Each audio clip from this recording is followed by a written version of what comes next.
Welcome to accurate yoga. अभी हम 5 नवंबर 2020 को जो पेपर हुआ है हमारा योग का, उस पर डिस्कस कर रहे हैं। पार्ट 1 हमने बना दिया है, अगर नहीं देखा है तो पहले वो देख सकते हैं, जिसमें हमने 1 से 10 क्वेश्चन डिस्कस किए हैं।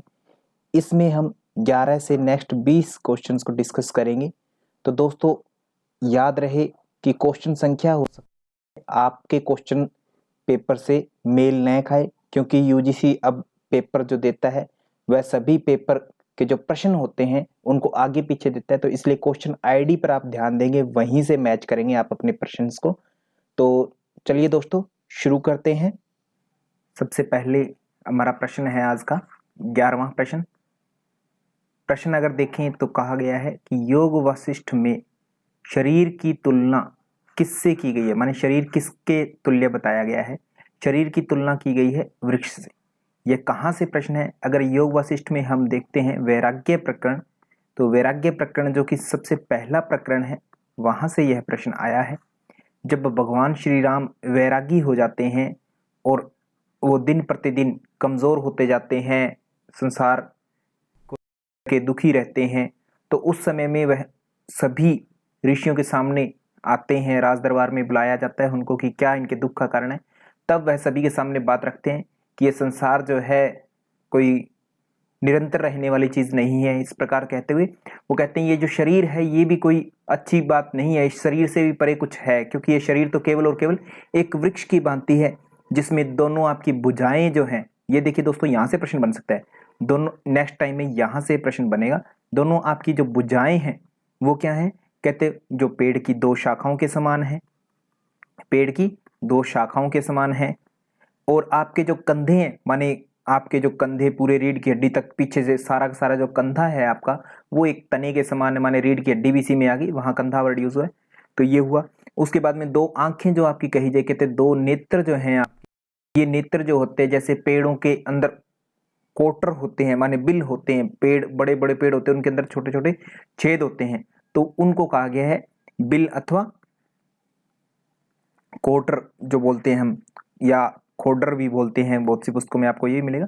माने इस तरीके से इन फ्यूचर प्रश्न आ सकता है, तो इन चीजों का आप ध्यान रखेंगे, क्योंकि आज ये प्रश्न आया है किसके समान तुलना की गई है, तो कल को ये प्रश्न आ सकता है कि कौन से अंग की किससे तुलना की गई है, तो ये ध्यान रखेंगे। और एक यहाँ पर सबसे ज्यादा जो ध्यान देने योग्य बात है वो ये है कि एक पेट का रोग बताया है, कहता है कि पेट का एक रोग होता है गुल्म अथवा गल्म रोग। श्लोक में गलम वर्ड यूज किया जिसका अर्थ होता है गुल्म रोग। तो कहते हैं ये जो गलम रोग है यह क्या है कि पेट जो होता है, हमारे पेट का रोग है एक, तो ये जो पेट का रोग है यह एक तरह से झाड़ियां हैं कि वन में जैसे झाड़ियां अधिक उग जाती हैं हमारे शरीर में, वैसे ही गुल्म रोग हो जाता है। माने पेट का रोग, गुल्म रोग को किससे तुलना की? झाड़ियां जो होती हैं, बहुत सारे झुंड में जो पेड़ उग जाते हैं, झाड़ियां होती है, उनसे गुल्म रोग की कल्पना कर दी है। तो इस प्रकार से ये तुलना की गई है, ये आगे ध्यान रखेंगे। यह प्रश्न कहां से है? वैराग्य प्रकरण से है। प्रश्न आईडी आप, मैं बार बार कहता हूं, पिछली बार भी मैंने बताया था कि हो सकता है आपकी जो प्रश्न आईडी है और यहां पर जो बताई गई है उनमें डिफरेंस हो सकता है प्रश्न संख्या में। तो आप इस प्रश्न आईडी को कॉपी करेंगे और अपनी पीडीएफ है उसमें आप फाइंड करेंगे और आपको ये प्रश्न डायरेक्टली मिल जाएगा। प्रश्न संख्या आपके पेपर में डिफरेंट हो सकती है। तो नेक्स्ट प्रश्न देखते हैं। 12th नंबर प्रश्न है, गुरु गुण की प्रधानता वाला आहार किन किन प्रकृति वाले व्यक्तियों के लिए लाभदायक है? तो दोस्तों आप में से बहुत से विद्यार्थी ऐसे भी होंगे जिन्होंने पेपर नहीं दिया है और जो नेक्स्ट के लिए तैयारी कर रहे हैं, तो उनसे प्रार्थना है कि वो वीडियो को पॉज करें और फिर सबसे पहले मेरे बोलने से पहले आप इस प्रश्न का उत्तर दें। अगर ऐसा करेंगे तो आप अपना ज्ञान आपको पता लगेगा और साथ में जो एक्सप्लेनेशन होगी वो आपके और काम आ सकती है। तो दोस्तों यहां पर गुरु कौन होता है? तो सबसे पहले हमें पता होना चाहिए कि जो त्रिदोष होते हैं, वात होता है, पित्त होता है और कफ होता है, 3 दोष होते हैं। ये तीनों की तीनों ही पंच महाभूतों से बनते हैं। पंच महाभूतों में से अगर देखा जाए तो इनमें 2-2 महाभूत प्रधान होते हैं, उन्हीं के नाम से हम जानते हैं इनको। वात की अगर बात की जाए तो इसमें वायु और आकाश होता है, 2 तत्व होते हैं प्रधान, वायु और आकाश। इसका मतलब ये नहीं है कि केवल 2 तत्वों से ही वात बनता है, माने बाकी के तत्व भी है वो गौण रहते हैं, वायु और आकाश इसमें प्रधान है। पित्त की अगर बात की जाए तो पित्त में क्या प्रधान है? अग्नि प्रधान है और जल प्रधान है। कफ की अगर बात की जाए तो इसमें क्या है, और पृथ्वी प्रधान है। तो दोस्तों अब देखिएगा कि कौन सा तत्व ज्यादा स्थूल होता है। आकाश सबसे हल्का होता है और पृथ्वी सबसे भारी होता है। तो अगर यहां पर बात की जाए तो गुरु भोजन की बात की जाए तो गुरु कौन सा है, त्रिदोष कफ। तो कहने का मतलब कफ दोष जिसका ज्यादा बढ़ा हुआ होता है उसमें तो अपने आप ही गुरु माने भारीपन ज्यादा रहेगा। तो कफ प्रवृत्ति वाले व्यक्तियों को हमें कभी भी गुरु गुण वाले भोजन नहीं देने हैं। ये नंबर 1 पॉइंट हमें मस्ट इंपॉर्टेंट याद रखना है। तो जहां पर भी कफ प्रकृति वाले व्यक्ति हैं उनके लिए कभी भी गुरु गुण वाले भोजन लाभदायक नहीं हो सकते, क्योंकि उनमें तो ऑलरेडी गुरु गुण की प्रधानता है। तो इसलिए हमारे कौन कौन से नहीं हो सकते, जहां पर कफ होगा वो नहीं हो सकता। कफ यहां पर भी है और कफ यहां पर भी हो, त्रिदोषज माने जिसमें वात पित्त कफ तीनों हो, उसके लिए भी नहीं। तो राइट जो आंसर होगा इसमें क्या होगा कि वात और पित्त प्रकृति वाले इनके लिए गुरु वाला भोजन दिया जा सकता है। इसके अलावा अगर आप लोगों को याद है कि वात पित्त और कफ के जो 7-7 गुण मैंने बताए हैं उसको अगर देखेंगे तो उसके अनुसार भी ये प्रश्न इजीली आप कर पाएंगे। तो यहां पर जो प्रश्न का राइट आंसर होगा वो होगा इसका 3। ये यहां पर इस व्यक्ति ने जिसने भी बताया है उसका ये रॉन्ग आंसर है दोस्तों, इस पर ध्यान नहीं देंगे। तो नेक्स्ट चलते हैं, 13 नंबर प्रश्न है हमारा। तो आप, मैं फिर बात कहता हूं कि आप ये क्वेश्चन आईडी जो है यहां पर सर्च करेंगे, इसी को सर्च करेंगे और जहां भी आपके पीडीएफ में मिलेगा तो आप उसी के अनुसार ये प्रश्न आप देखेंगे। जरूरी नहीं कि आपके पास जो पीडीएफ है, आपकी जो पेपर आया है आपके पास, उसमें भी सेम संख्या हो, प्रश्न संख्या डिफरेंट हो सकती है। तो इसके आधार पर आप सही मिलाएंगे अपने आंसर्स को। आगे अगर देखें तो श्वेताश्वतर उपनिषद के अनुसार से जो नीचे दिए गए हैं इनमें से किसके द्वारा परम कारण स्वरूप परमात्मा ज्ञेय है, कि माने किसके द्वारा जाना जा सकता है परमात्मा, ये बताया। तो सबसे पहले दोस्तों मैं बता देना चाहता हूं कि आपके सिलेबस की बात की जाए तो दूसरा और छठा 2 अध्याय ही आपके सिलेबस में श्वेताश्वतर उपनिषद के, तो माने इन्हीं 2 से होना चाहिए। तो इन 2 से बात की जाए तो ये छठे अध्याय से प्रश्न है और बहुत ही छुपा हुआ प्रश्न है, काफी हार्ड लेवल का प्रश्न था दोस्तों ये, क्योंकि प्रश्न के लेवल रहते हैं हमेशा एग्जाम में, तो ये काफी हार्ड लेवल का और छुपा हुआ प्रश्न है। तो देखा जाए तो छठे अध्याय का 13वां श्लोक है, 13वां मंत्र है श्वेताश्वतर उपनिषद में, वहां से ये प्रश्न एज इट इज आया है। अगर आप देखेंगे छठे अध्याय का 13वां मंत्र तो वहां पर मिलेगा आपको, नित्यो नित्यानाम चेतनश्च चेतनानाम एको बहुनाम यो विद्धाति कामान तत्कारणम सांख्य अधिगम्यम, सांख्य योग अधिगम्यम। ये ध्यान रखेंगे, सांख्य योग एज इट इज वर्ड है कि सांख्य योग से उसको जाना जा सकता है, अधिगम किया जा सकता है। अधिगम माने लर्न, माने जान सकते हैं उसको हम, ठीक है। ज्ञात्वा देव मुच्यते सर्व पाशे, कि जिसको जानने से सभी प्रकार के पाश बंधन आदि होते हैं वो छूट जाते हैं। माने सांख्य योग से जानना बताया गया है परम स्वरूप माने परमात्मा जो है केवल सांख्य योग से, ये है। यहाँ पर ये प्रश्न हो जाएगा हमारा। इस बच्चे का जो प्रश्न है वो उत्तर यहाँ से गलत है तो इसको हम ठीक कर लेंगे। तो इसका जो आंसर राइट आंसर होगा, आपको ध्यान रखना है की भी आपको मिला लेनी है, 2 जो नंबर है वही आपका एक्यूरेट होगा, माने ये जो ऑप्शन ID 2 है ये वाला करेक्ट हो जाएगा। नेक्स्ट देखते हैं 14 नंबर प्रश्न। ये प्रश्न दोस्तों अगर देखें तो आपके कॉमन सेंस से रिलेटेड प्रश्न है। इसको आप बहुत से विद्यार्थी अगर हिंदी में नहीं समझ पा रहे हैं तो इंग्लिश में कर सकते थे, यहाँ पर हमारे पास ऑप्शन नहीं होता, क्योंकि एक बार हमने अगर जिस लैंग्वेज में हमने पेपर को अटेम्प्ट किया, जिस क्वेश्चन को अटेम्प्ट किया है वैसा ही हमारे सामने पेपर शो होता है। तो क्योंकि इस बच्चे ने हिंदी में पेपर अटेम्प्ट किया था तो हिंदी में ही हमारे सामने दिखेगा। अब इसमें देखते हैं दोस्तों, शारीरिक रूप से स्वस्थ व्यक्ति का लक्षण क्या नहीं है। तो स्वस्थ होने का लक्षण नहीं है वो पूछा है। सम्यक सुधा, माने इसका अर्थ ये कहता है, सम्यक सुधा का क्या अर्थ होता है, माने टाइम पर भूख लगना, यही है। तो समय अनुसार भूख लगना तो अच्छी बात है, माने ये तो सही है, ये तो स्वस्थ व्यक्ति का लक्षण इन्होंने नहीं पूछा है। तो आंतरिक नियमित प्रक्रिया, माने आंतें जो होती है आपकी रूटीन में जो मोशन है वो बना रहे, माने डाइजेस्ट सिस्टम जो है आपका रेगुलर वर्क करता रहे, आंतरिक नियमित प्रक्रिया, आंतों की मतलब रेगुलर करना इजीली। और शरीर की असंगत गति, इसका हमें नहीं पता। तो युक्त निद्रा की बात करें, युक्त निद्रा माने आराम से जब नींद आनी चाहिए, जितनी जितनी आवश्यकता है उतनी नींद आए। तो माने ये 1, 2 और 4 ये तो सही है, हेल्दी पर्सन के ये चिन्ह है। बट ये जो है शरीर की असंगत गति माने असामान्य मूवमेंट्स जो होती है बॉडी में, वो जो है वो हमारे स्वास्थ्य का लक्षण नहीं है। तो ये चीज नहीं हो सकता, माने ये जो है 3 नंबर ऑप्शन हमारा गलत हो जाएगा। तो यहाँ ये दोस्तों आप इंग्लिश में पेपर को अटेम्प्ट किया है या हिंदी में, क्वेश्चन आईडी आपकी हमेशा सेम रहेगी, इसी को सर्च कीजिए, इसी के अनुसार आंसर देखिए। आपका जो आंसर जो थर्ड ऑप्शन है, थर्ड है ये वाली आईडी, इसको आप देखेंगे कि यही आपकी सही होगी आईडी 651।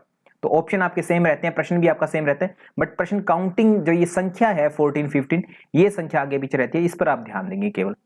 15 नंबर प्रश्न, अगर ये प्रश्न देखा जाए दोस्तों तो ये भी आपको आता है, जिस बच्चे ने मास्टर किया है, ग्रेजुएशन किया है, या जो घर में भगवत गीता का पाठ करते हैं, या जिन्होंने थोड़ी बहुत तैयारी की है वो सभी इस प्रश्न को सॉल्व कर सकते हैं। तो ये प्रश्न है कहां से गीता का, ये आप लोग मुझे श्लोक संख्या लिख करके बताएंगे। और दोस्तों कल जो प्रश्न पूछा गया था आपसे कि शिव संहिता में वाराणसी वर्ड जो आया है, वरुणा और असी, ये दो नदियां थी वरुणा और असी, ये बताया गया था। वरुणा जो थी नाड़ी को कहा गया है और असी किसको कहा गया है, पिंगला को कहा गया है। यह श्लोक संख्या थी 5वें पटल में 126 नंबर श्लोक है शिव संहिता में, तो वहां से ये संख्या थी। और इसका सही जवाब दिया है सरिता जी ने।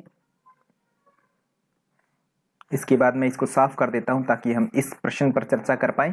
आज का जो प्रश्न है आपके लिए ये है कि आपको ये बताना है कि भगवत गीता में कहां पर अध्याय में यह श्लोक आया है।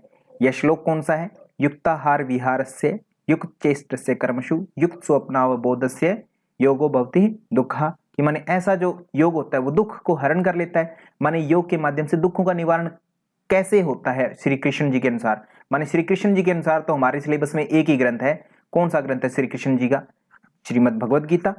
तो गीता से यह श्लोक है, अब कॉमन सेंस से। तो अब देखना है कि ये जो मैंने श्लोक बोला यह संख्या कौन सी है, वो आप बताएंगे मुझे कमेंट बॉक्स में लिख करके सभी। और दूसरी बात मैं बता देता हूं कि आप लोग जब श्लोक संख्या बताते हैं तो साथ में टाइम भी लिखें कि इतने टाइम पर यह प्रश्न आया, क्योंकि बहुत से प्रश्न पूछ सकते हैं एक बार में। तो आपको प्रश्न जो लिखना है वो टाइम के अनुसार लिखना है कि इस मिनट पर इतने टाइम पर 6 या 6:40 मिनट पर जितना भी ये वीडियो होगी तो उस टाइम पर आपको बताना है कि साथ में लिख करके ये श्लोक संख्या कहां से ली गई है।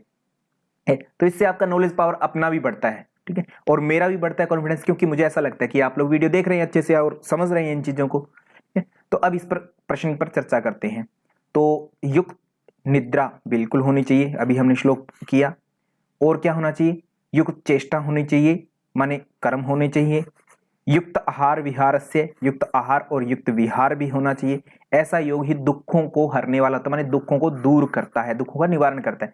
माने ए बी सी और ई ये 4 ऑप्शन छांटने के लिए कहा गया। तो हमारा ये जो प्रश्न है क्या क्या होगा, इसको सबसे पहले दोस्तों लिखना सीखिए, ए बी सी और ई, ये जो होगा वहीं पर हमारा ठीक होगा, और कोई भी ऑप्शन हमारा ठीक नहीं होता। ए बी सी और ई यहां पर है तो ये हमारा ठीक हो। बहुत सी बार दोस्तों प्रश्न आता है विद्यार्थी को, बट क्योंकि वह इन तरीकों को नहीं अपनाता, साइड में लिख करके नहीं देखता, वह केवल ऑप्शन रहता है, जिस कारण से वह प्रश्न अपना गलत कर लेता है। आता हुआ भी ऐसे बहुत से विद्यार्थी मिलते हैं कि सर ये मुझे क्वेश्चन बहुत अच्छे से आता था और फिर भी कैसे गलत हो गया, है ना, ये आपके साथ भी होता होगा। तो इस चीज को ध्यान रखना है दोस्तों कि आपको ऑप्शन पर डिपेंड तभी रहना है जब आपको कुछ भी नहीं पता। ये प्रश्न जैसे आता है तो आप इसको साइड में लिखिए, इसका ऑप्शन यहाँ ये ऑप्शन हो सकते हैं इसके, तब देखिए कि क्या वो जो आपने चुना है वो ऑप्शन में है तो इसका मतलब आपका प्रश्न ठीक है, अदरवाइज आप गड़बड़ में हैं। हड़बड़ी में गड़बड़ मत कीजिए, वो ध्यान रखना है आपको। एग्जाम में बैठे बैठे गड़बड़ बहुत होती है, उसको ध्यान रखना है। इसकी आईडी आप क्वेश्चन आईडी देख लेंगे, ये क्वेश्चन आईडी है 15 नंबर प्रश्न की। प्राणायाम का अभ्यास मुख्य रूप से किस पर नियंत्रण प्रदान करता है। तो प्राणायाम यह प्रश्न कहां से है, सबसे पहले तो ये रिसर्च का एक प्रश्न है, ठीक है। उसके अलावा अगर देखा जाए तो योगाभ्यास के अध्यापन विधियां जो एक पुस्तक है, योगाभ्यास की अध्यापन विधियां कैवल्य धामाल की, वहां उस बुक में लिखा हुआ है कि ये ऑटोनोमिक नर्वस सिस्टम पर नियंत्रण करता है, कंट्रोल करता है। माने प्राणायाम जो होता है, अनुलोम विलोम आदि हम करते हैं, नाड़ी शुद्धि करते हैं या सूर्य भेदी आदि करते हैं, ये सभी एक तरह से प्राणों से रिलेटेड है ना। तो नाड़ी शुद्धि को भी हम जनरल लैंग्वेज में प्राणायाम ही बोलते हैं, अनुलोम विलोम को भी प्राणायाम ही बोलते हैं, बट क्योंकि हम जब ग्रंथों में देखते हैं हठ प्रदीपिका गैरन संहिता में, वहां पर हमें ये नहीं मिलता, क्योंकि एक तरह से ये लेटेस्ट आज का विषय है प्राणायाम का, ऑटोनोमिक नर्वस सिस्टम से जुड़ा हुआ है। ऑटोनोमिक नर्वस सिस्टम में क्या क्या चीजें आती हैं, ऑटोनोमिक नर्वस सिस्टम में आता है आपका सिंपैथेटिक नर्वस सिस्टम और पैरासिम्पैथेटिक नर्वस सिस्टम आ जाते हैं। तो सिंपैथेटिक और पैरासिम्पैथेटिक यहाँ पर दोनों अलग अलग दिए हैं, तो अलग अलग तो नहीं हो सकते। तो इसका मतलब ऑटोनोमिक नर्वस सिस्टम पूरे के पूरे कंट्रोल करता है कि कब हमें श्वास की ज़्यादा ज़रूरत है, कब हमें कम ज़रूरत है, कब हमें भागना है, कब हमें कम होना है, कब हार्मोन्स ज़्यादा रिलीज होने हैं, कब कम होने हैं। तो इन सब को माने ऑटोनोमिक नर्वस सिस्टम, सिंपैथेटिक और पैरासिम्पैथेटिक, दोनों के बीच में जो बैलेंस का काम अगर करवाना है तो वो क्या करना चाहिए, हमें प्राणायाम का अभ्यास रेगुलर करना चाहिए। नाड़ी शुद्धि, अनुलोम विलोम आदि, भस्त्रिका आदि का सबका जो भी आपको सूटेबल है, जिस कंडीशन में आप हैं उसके अनुसार ये करना चाहिए। तो ऑटोनोमिक नर्वस सिस्टम जो है हमारा राइट आंसर हो जाएगा यहाँ पर। 16 के बाद में देखते हैं 17 नंबर प्रश्न। यहाँ पर जो दोस्तों ये प्रश्न दिया गया है इसको ध्यान से देखेंगे। अग्निसार के अभ्यास में औदरिक गतियों की पुनरावृत्ति होती है, उदर का संकोच क्षेत्र नाभि के पास होता है। हाँ बिल्कुल, माने अग्निसार जब हम क्रिया करते हैं तो उसमें औदरिक गतियां माने पेट जो होता है हमारा मूवमेंट होती है, उसमें पुनरावृत्ति होती है, माने बार बार मूवमेंट होती है पेट में। और उदर का संकोच नाभि क्षेत्र के आसपास होता है, माने पेट जो होता है संकुचित रहता है नाभि क्षेत्र के आसपास। हाँ बिल्कुल, ये राइट स्टेटमेंट है, इसमें कोई गड़बड़ नहीं है, बिल्कुल सही है। ओके, दूसरी कंडीशन देखें, रीजन माने क्या, ये तर्क क्या देते हैं इसके आगे, कहते हैं औदरिक पेशियों को विशेष रूप से निचला उदर पूर्ण उच्छ्वसन के बाद आगे पीछे किया जाता है, माने पेट पूरा उच्छ्वसन माने पूरा सांस निकालने के बाद आगे पीछे किया जाता है। हाँ बिल्कुल किया जाता है औदरिक पेशियों को अग्निसार क्रिया में। और इससे अग्निसार श्रोणी छद, श्रोणी छद माने आपका जो पैल्विक रीजन होता है, श्रोणी छद एवं कपाल भाती वक्ष छद, वक्ष छद माने डायफ्रामिक वाला पार्ट, वहां से संबंधित अभ्यास है। हाँ बिल्कुल है, बट यहां पर दोस्तों ये कपाल भाती कोई आवश्यकता नहीं मालूम पड़ती। आप ध्यान देंगे, अगर केवल इतना होता कि आगे पीछे किया जाता है, यहां तक लाइन होती तो ये ए और आर दोनों सही तो है, बात दोनों सही है पूरी पूरी जितनी लिखी हो इतनी, बट यहां तक इतनी होती तो ये सारी सारी स्टेटमेंट जो होती है ट्रू है और साथ में व्याख्या भी सही होती। बट क्योंकि अग्निसार श्रोणी छद एवं कपाल भाती वक्ष छद से संबंधित अभ्यास है, इसको कहने की कोई जरूरत नहीं है। रीजन ये नहीं होता कि वक्ष छद से संबंधित है इसीलिए उसमें पेट आगे पीछे होता है अग्निसार में, या पैल्विक रीजन से रिलेटेड है इसलिए उसमें होता है, तो ऐसा कहने की कोई जरूरत नहीं है। क्योंकि ऐसा तो फिर अग्निसार तो एक षट क्रिया मानी जाती है, अगर आप गैरेंट संहिता में देखें षट क्रिया है, और हमारी बस्ती जो है वो भी पैल्विक रीजन से रिलेटेड है।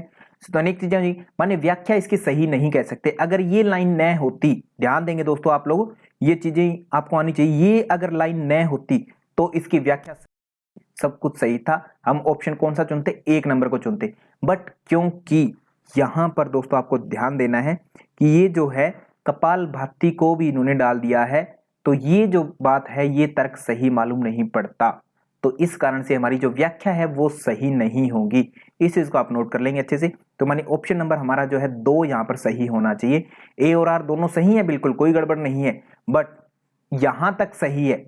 अगर पहला ऑप्शन चुनेंगे तो आप यहां से चुनेंगे, क्योंकि यहां पर ये बात भी नीचे कह दी है दोस्तों, नीचे ध्यान देंगे आप, तो इस कारण से इसकी व्याख्या सही नहीं है। माने 17वें का जो हमारा उत्तर होगा वो हमारा 2 नंबर ऑप्शन होगा। माने ए और आर दोनों सही है, बट उनकी व्याख्या जो है राइट नहीं है। इस चीज को आप कवर कर लेंगे। नेक्स्ट देखते हैं, प्रश्न है 18 नंबर, निम्नलिखित को श्रेष्ठता के आधार पर व्यवस्थित कीजिए। श्रेष्ठता के आधार पर व्यवस्थित करना है दोस्तों। तो श्रेष्ठता, अगर आप कोई ग्रंथ का नाम नहीं दिया, अगर फिर भी उपनिषद या आप किसी शिव संहिता आदि ग्रंथों को उठाते तो वहां पर आपको मिलेगा कि मंत्र योग जो है इसको सबसे एक तरह से कम आंका गया। कम माने इसका जो टाइमिंग है, अगर मंत्र योग कोई अपनाता है साधक तो उसको सिद्धि जो मिलती है लगभग 12 वर्षों में सिद्धि मिलती है। माने लंबा अभ्यास है, माने इससे जो हमें फल मिलेगा लंबे टाइम में मिलेगा, माने अधम अभ्यास हम इसको कह सकते हैं। अधम कोटि के साधकों के लिए अगर हम शिव संहिता में देखें तो अधम कोटि के साधकों के लिए क्या है, मंत्र योग है। उसके बाद में अगर हमें अभ्यास करना है तो उसके बाद में क्या होता है, लय योग होता है। मंत्र योग के बाद में लय योग, फिर अगर बात करें तो लय योग के बाद में हठ योग होता है। और हठ योग का उद्देश्य क्या होता है, केवलम राजयोगाय हठ विद्योपदेश दे, माने राजयोग जो है सबसे उत्तम योग है इन चारों में देखा जाए तो, मंत्र लय हठ राज, तो ये इनका क्रम रहता है। तो अभी इनका उत्तर कैसे देते हैं दोस्तों वो ध्यान रखेंगे आप। अगर मंत्र योग को आपको देखना है कि मंत्र योग के आगे क्या लिखा हुआ है, बी लिखा हुआ है, ठीक है। राजयोग के आगे क्या लिखा है, ए लिखा हुआ है, तो ए लिख दीजिए। हठ योग के आगे क्या लिखा हुआ है, डी लिखा हुआ है, तो डी लिखिए। ऑप्शन नहीं देखेंगे, आपको तरीका होना चाहिए आपके पास उत्तर देने का, क्योंकि हमारे पास तरीका नहीं है। आप लोगों को सब आता होता है, बट फिर भी जब एग्जाम दे करके आ जाते हैं और जब अपने रिस्पॉन्स की देख रहे होंगे तो आपको लगेगा ये मैंने गलत कैसे कर दिया। क्यों, क्योंकि तरीका नहीं होता हमें ऑप्शन लिखने का, वहां पर ऑप्शन चूज करने का, तो तरीका जरूर होना चाहिए। लय योग को देखेंगे तो सी है, तो बी सी डी ए, अगर ये है तो ही मेरा प्रश्न उत्तर ठीक है, अदरवाइज मैंने कुछ गड़बड़ की है। तो ये बी ए को मिलाइए यहाँ पर, बी सी डी ए, ये सीक्वेंस बनी यहाँ पर। अगर ध्यान देंगे बी सी डी और ए, ये सीक्वेंस है तो आप ठीक है, अदरवाइज गलत है। तो बी सी डी ए मुझे मिलेगा क्या कहीं ऑप्शन में? हाँ बिल्कुल मिल रहा है मुझे, 4 नंबर ऑप्शन जो है बी सी डी ए बिल्कुल मिल गया है। इसका मतलब मेरा जो ये ऑप्शन है वो 4 नंबर ऑप्शन बिल्कुल सही है, यहाँ पर जो मैंने निकाला है वो भी सही है। तो ये आपकी अप्रोच होनी चाहिए एग्जाम में भी। तो अब नेक्स्ट प्रश्न देखते हैं दोस्तों, मनोन्मनी स्थिति में प्राण किस नाड़ी में बहता है? तो मनोन्मनी स्थिति दोस्तों एक बहुत हायर लेवल की स्टेट है, जो आप हठपर दीपिका में देखते हैं, गैरंट संहिता में देखते हैं कि प्राणायाम आदि का अभ्यास से मनोन्मनी उन्मनी स्थिति आ जाती है ना। तो उसमें देखते हैं तो आपका प्राण सामान्य रूप से किस नाड़ियों में चलता है? आपको तो पता ही है, ईड़ा और पिंगला में चलता है। और जब समाधि या जब हायर स्टेट आती है तो आपका प्राण जो है इन दोनों को छोड़ करके तीसरी नाड़ी में चलने लगता है। तो माने ईड़ा पीड़ा में तो नॉर्मल अवस्था में चलता है, तो कोई हायर स्टेट आएगी तो उसमें कहीं और चलना चाहिए, माने तीसरी नाड़ी जो है अपनी सुषुम्ना यहाँ पर चलेगा। तो कॉमन प्रश्न है दोस्तों, अगर थोड़ा सा इस पर दिमाग पर जोर डालते हैं यहाँ पर समझ में आ जाता है ये। तो मनोन्मनी स्थिति में हमारा जो प्राण है हमेशा सुषुम्ना नाड़ी में ही चलता है, ईड़ा और सुषुम्ना में दोनों में इकट्ठा नहीं चल सकता, तो सुषुम्ना नाड़ी में चलता है। हमारा ऑप्शन नंबर यहाँ पर 3 जो है बिल्कुल एक्यूरेट हो जाएगा। बच्चे ने भी आंसर ठीक किया है यहाँ पर। नेक्स्ट देखते हैं 20 नंबर प्रश्न, ईशावास्योपनिषद के अनुसार, ईशावास्योपनिषद से है, किसकी उपासना से साधक अंधकार में घिर जाता है? तो दोस्तों अंधकार में घिर जाता है, यहां से ये प्रश्न आया। तो अब यहाँ पर प्रश्न में ऑप्शन दिए गए हैं, उनमें से हमें छांटने हैं कि क्या क्या हो सकते हैं। तो सबसे पहले मैं बता देना चाहता हूं कि अगर आपने YouTube पर उपलब्ध ईशावास्योपनिषद जो कि एक्यूरेट योगा द्वारा बनाई गई वीडियो है उसको अगर देखा हो तो इस प्रश्न का उत्तर आपको अच्छे से आता होगा। वहां पर मैंने बताया है कि अंधम तमः प्रविशन्ति ये उविद्यायाम उपासते ततो भूय इव ते तमो ये उविद्यायाम रता। एक पंडित जी वाली स्टोरी भी सुनाई है आपको, वहां पर कहानी भी सुनाई है, अगर तो उसको देख लीजिएगा, आपके काफी प्रश्नों का उत्तर आपको मिल सकता है वहां से। तो ईशावास्योपनिषद में अगर देखें तो वहां पर मैंने बताया था कि केवल जब चीज लग जाती है ना आपके आगे, केवल है ना, केवल, तो इसका मतलब आप फंस गए, है ना, चक्कर में फंस गए। कि जो सूत्र मैंने बोला यह है ईशावास्योपनिषद का 9वां मंत्र है, मैंने श्लोक जो बताया, अंधम तम प्रविशन्ति ये उविद्यायाम उपासते ततो भूय इव ते तमो ये उविद्यायाम रता। कि जो केवल विद्या की उपासना करते हैं वो क्या करते हैं? अंधकार में जाते हैं, है ना। और जो केवल अविद्या की उपासना करते हैं वो भी घोर अंधकार में जाते हैं, माने अंधकार में ही जाते हैं। केवल एक चीज में जो फंसे रहते हैं ना वो अंधकार में जाते हैं, माने दोनों को बैलेंस करके चलना होता है आपको। तो मात्र विद्या की उपासना करने वाले भी अंधकार में जाएंगे और मात्र अविद्या की उपासना करने वाले भी अंधकार में जाएंगे। परंतु जो इन दोनों को जान लेते हैं वो क्या करते हैं? वो विद्या और अविद्या इन दोनों की सहायता से, अविद्या की सहायता से क्या करते हैं? इस अविद्या की सहायता से मृत्यु को पार करते हैं, मृत्यु को पार करते हैं, और विद्या की सहायता से अमृत को भोगते हैं। माने दोनों को साथ जानने से तो आप मृत्यु को पार करके अमृत को प्राप्त कर लेंगे, ये नहीं हो सकता। यहां पर पूछा अंधकार में गिरना है, तो अंधकार में तो केवल विद्या और केवल अविद्या इन दोनों को अगर करेंगे तो अंधकार में जाएंगे। माने ए और बी हम यहाँ पर चूज कर सकते हैं ऑप्शन में। ए और बी कहां पर है? यहां पर है। तो इस प्रश्न का उत्तर जो है हमारा एक ऑप्शन जो है हमारा करेक्ट हो जाएगा। तो दोस्तों हमारा ये जो पार्ट 2 है आज का वह कंप्लीट हुआ है। तो अगर वीडियो अच्छी लगी है तो आप लाइक कर सकते, शेयर कर सकते हैं, और अगर आपका कोई प्रश्न रह गया है तो आप कमेंट कर सकते हैं नीचे, और जो मैंने प्रश्न पूछा है आज का उसका उत्तर जरूर देंगे। तो थैंक यू सो मच दोस्तों। अगर आप यूजीसी नेट जेआरएफ में तैयारी कर रहे हैं तो ये मेरी वेबसाइट है जिस पर मैंने आपके लिए सारा का सारा कंटेंट 10 के 10 यूनिट डाल दिए हैं। वहां पर आप एक्सेस कर सकते हैं मेरे सारे के सारे 10 यूनिट्स को। वेबसाइट ओपन करेंगे तो आपको 10 यूनिट्स दिखाई देंगे, इनमें से जहां चाहें जो चीज देखना चाहें वो देख सकते हैं इजीली। आप जैसे चाहें जब चाहें 24 घंटे कभी भी इनको एक्सेस कर सकते हैं। रिकॉर्डेड लेक्चर्स को एज ए नोट्स आगे पीछे करके देख सकते हैं। सबसे खास बात यह है कि इनमें आपको दिखाता रहेगा कि आपने कितना कर लिया है। ये देखिए जैसे ऑरेंज लाइन हो चुकी है तो ऑरेंज लाइन आपको बताएगी कि आपको कब करना है, आगे कब पढ़ना है, और कितना रह चुका है आपका सिलेबस, या आपने पूरा कवर कर लिया है। अगर आप इनको कर लेते हैं तो आपका 100% मैं मानता हूं नेट या जेआरएफ 100% दोस्तों पक्का हो जाएगा।